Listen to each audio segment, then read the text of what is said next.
Ola, Hola. somos os organizadores desta antoloxía, As historias do futuro de Machado de Asís, recén publicada por A Través Editora.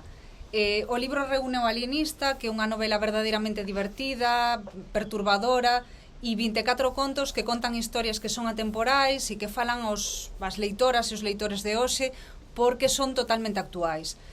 Tratan temas como as verdades alternativas, o imperio das opinións infundadas, a difusa fronteira entre o que é normal e non, a normalidade e a loucura, os relacionamentos humanos, os ciúmes, afectos homo e heterosexuais, os dilemas de identidade, do ser e parecer. En fin, esperamos que gosten deste libro, que tenta presentar ao público galego un autor xenial, un clásico brasileiro totalmente heterodoxo, como alías todos os grandes autores e autoras brasileiras do cánone, que entre a ironía, o sarcasmo, o extrañamento, consegue retratar o seu espazo, que é o do Brasil de final do século XIX, e o noso espazo cultural, que é o dos herdeiros da modernidade, e que se sitúa e nos sitúa dunha maneira brillante na confluencia de tempos e na confluencia tamén do local e do universal. Esperamos que gusten.